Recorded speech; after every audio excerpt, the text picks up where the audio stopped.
What's going on, guys? Welcome back to the after credits scene. We are breaking down episode 5 of She-Hulk, complete with Easter eggs. Please like and subscribe to the channel, hit the notification bell so when we drop new content, you'll be the first one to know about it, and then share this sucker all across the multiverse. If you're only here for the Easter eggs, hit the jump button in the description. It'll take you right to the Easter eggs. Otherwise, let's talk about what happened in this episode.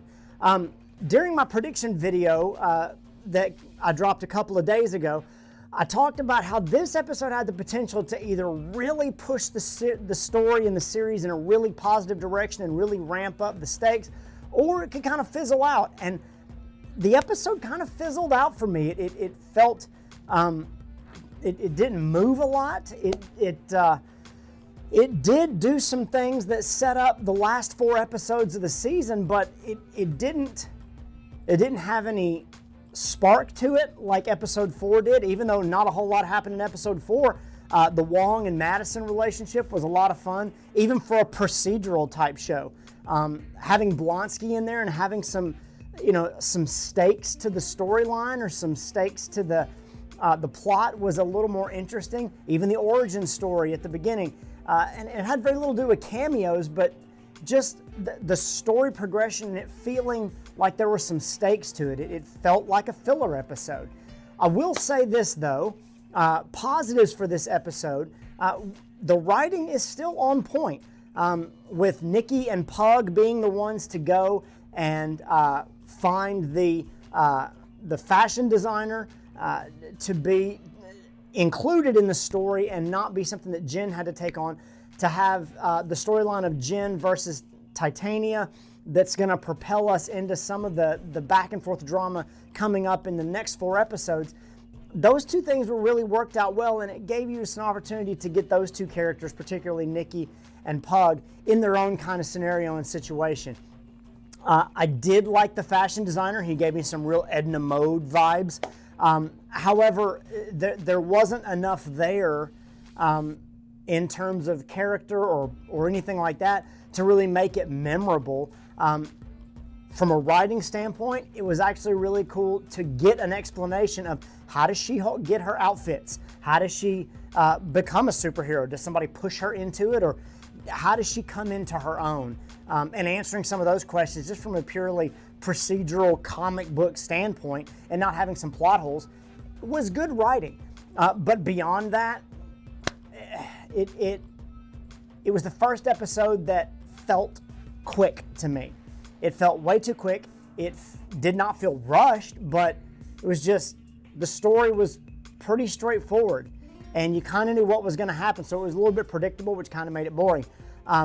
In the previously on blurb at the beginning of the episode, they gave you the answer to Jen's problems when it shows her putting her matcher profile together, and then later on, the conversation on the bench between Nikki and Jen saying, how are we going to prove that I'm She-Hulk and that I was using it before anybody else? And remember all those dates I went on? I was sitting there listening to the conversation going, okay, get to it, realize it, figure it out. It's right there in front of you. And sure enough, that's what they used. Now, the Titania drama that they're setting up is going to be really great. They still need to answer the question of what was Titania doing bursting into the courtroom in episode 1 to begin with. How does the Wrecking Crew fit into all that? And how does Daredevil come into the fold there? Is it going to be a side story, or does it somehow fit into a bigger story here? I'm hoping that Daredevil fits into a bigger story here, that She-Hulk is going after Titania, or that she thinks she's going after Titania and she crosses paths with Matt Murdock and Daredevil. Who knows? But given the scenes that you've seen in the trailers and things like that, particularly with Jen and Titania getting into a fight wearing pink dresses, Jen getting out of a limo in the sequin dress as She-Hulk, there's some elements there that you can kind of go ahead and put together a few things that are going to happen, and those things are pretty superficial compared to whatever else is coming here. I'm going to be really upset if it's just this fight with Titania, because she's not a threat and she hasn't proven herself to be a threat yet. which to me says there's something else beyond that, behind that, and I'm hoping we get some explanations. I'm confident in the writing that we will, but for this episode, it was a little bit of a waste, except for some of the teases and the establishment of where we're headed.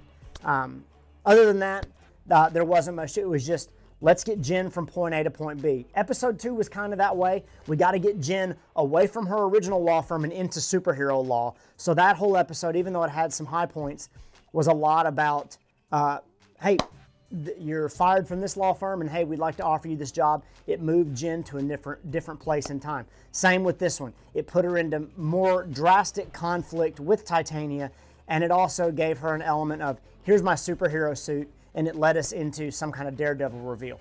I don't know whether or not he will appear in episode 6. I would like to think so, since they teased him at the end of episode 5. However, I think episode 7 is more likely. I think you still have to get to him. You have to get to some fight, and maybe he pops up at the end of episode 6, and his full episode is episode 7. Who knows? But let's talk Easter eggs for just a minute before we wrap up. First off, the QR code was in the Boba Cafe restaurant as Nikki and Pug walk in. You can see it on the wall to their right.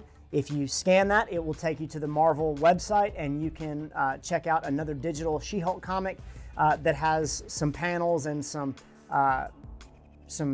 references to the current episode, the current plot line, and you can let your theories and imaginations run wild there. The eggs in the underground or a hidden fashion, I don't want to call it a lab, I've suddenly lost my language.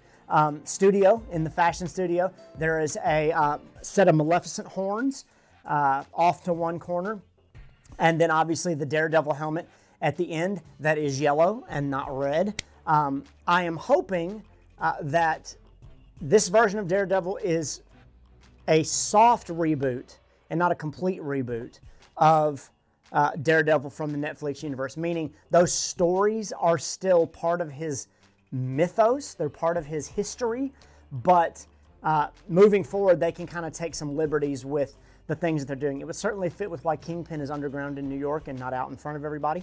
And it would make sense as to why Daredevil is in a different color uniform, because there's somebody in New York City, aka Bullseye, going around in a Daredevil costume, and that costume has lost its oomph. So maybe it's a soft reboot, and then moving forward, they'll kind of go through the same rhythms with Born Again that they went through with Netflix seasons 1, 2, and 3, and then we'll move into a totally different story, and they can kind of redefine those things.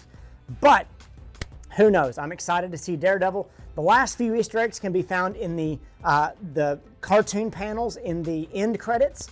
While there's a picture of Pug holding up his new Iron Man 3s in his shoe collection, there is over Nikki's shoulder to the right, there is a pair of Deadpool-inspired tennis shoes, and then to the left of those are a pair of tennis shoes that are inspired by The Thing from the Fantastic Four. So whether or not those are just quick little nods and they're not actually references to in-universe people that Pug or anybody else knows, it was still cool to see those characters acknowledged in an MCU series, and we're definitely going to get them in the future, and it'll be really cool to kind of see them laying the groundwork for that. So there was one other Easter egg that I think is an Easter egg, but I didn't have time to research it, and I'm putting it on you, the viewer. At the beginning of the episode, as Jen is driving into work and she sees the Titania billboard, the She-Hulk by Titania billboard, right before that, they focus in a little too long on Jen's license plate. I believe the numbers are 91516B3, something like that.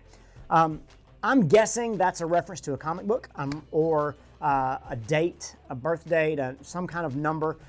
Didn't have a chance to look it up, didn't have a chance to figure it out. But if you know what that is, tell us in the comments or shoot me a message, and I'll be sure to give you a shout out on our next video. Other than that, tell me what you guys saw. Did you see any Easter eggs that I didn't pick up? Did you see any storylines, plot lines? Did you like the episode? Did you not like the episode? Why or why not? Let me know. Let's discuss it. Please like and subscribe. We're on our way to 200 subscribers, but we need your help to get there. And as always, check out some of our other content. We got plenty of things you can sink your teeth into. And when the next one drops, guys, we'll catch you right back here. Later.